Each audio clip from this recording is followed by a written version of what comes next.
عن أبي هريرة رضي الله تعالى عنه قال قال رسول الله صلى الله عليه وسلم إذا قال الإمام غير المغضوب عليهم ولا الضالين فقولوا آمين আবু হুরায়রা রাদিয়াল্লাহু তাআলা আনহু হতে বর্ণিত রাসূলুল্লাহ সাল্লাল্লাহু আলাইহি ওয়াসাল্লাম বলেছেন, যখন তোমাদের ইমাম গায়রিল মাগদুবি আলাইহিম ওয়ালাদ দাল্লিন বলবে তখন তোমরা জোরে আমিন বলবে।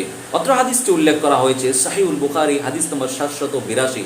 এছাড়াও সহিহুল বুখারী হাদিস নম্বর 780 উল্লেখ করা হয়েছে রাসূলুল্লাহ সাল্লাল্লাহু আলাইহি ওয়াসাল্লাম বলেছেন, ইদা আম্মানাল ইমামু ফাআমিনু, যখন তোমাদের ইমাম আমিন বলবে তখন তোমরা উচ্চ সুরে জোরে আমিন বলবে।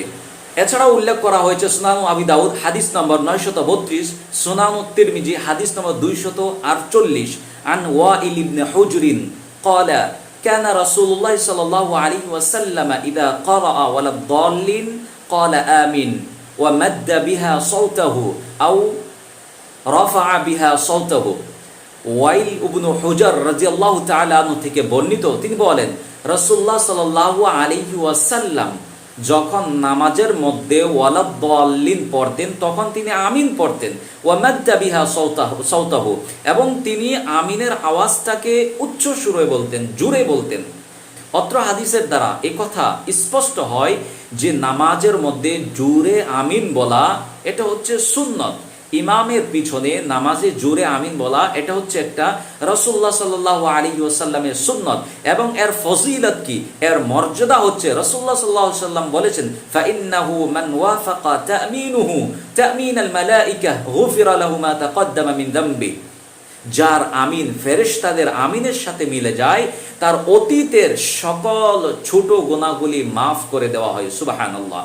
তাহলে আমিনের কত বড় মর্যাদা আমরা হাদিসের মাধ্যমে অবশ্যই বুঝতে পেরেছি। কিন্তু দুঃখজনক হলেও সত্য, আজকে আমাদের সমাজে বহু জায়গায় বহু মসজিদে যারা কিনা আমিন জোরে বলা নিয়ে ঘৃণা করে, হিংসা করে এবং গালমন্দ করে থাকে, তারা অবশ্যই তাদের ভিতরে ইয়াহুদীদের অভ্যাসকে লালন করছে।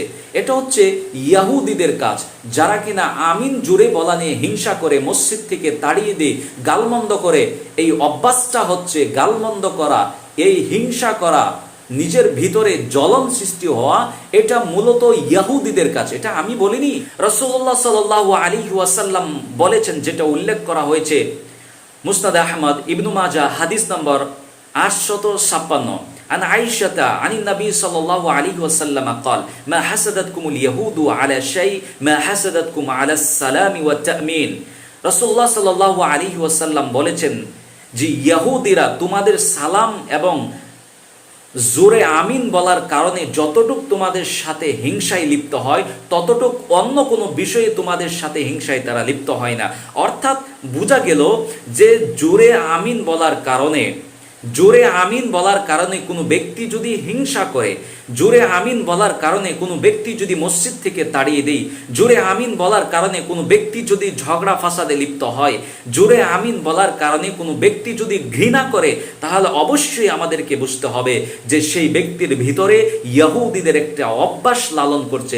সেই ব্যক্তি অবশ্যই তার ভিতরে ইয়াহুদীদের অভ্যাস লালন করছে, সেই ইয়াহুদীদের অভ্যাস তার ভিতরে বাস্তবায়ন করছে, ইয়াহুদীদের এজেন্ডা অভ্যাস তার ভিতরে লালন করছে। আল্লাহ পাক আমাদের সবাইকে সঠিক পদ্ধতিতে রাসূলুল্লাহ সাল্লাল্লাহু আলাইহি ওয়াসাল্লামের সুন্নতের অনুসরণ করার তৌফিক দান করুক। আমিন। তাকাব্বাল ইয়া রাব্বাল আলামিন।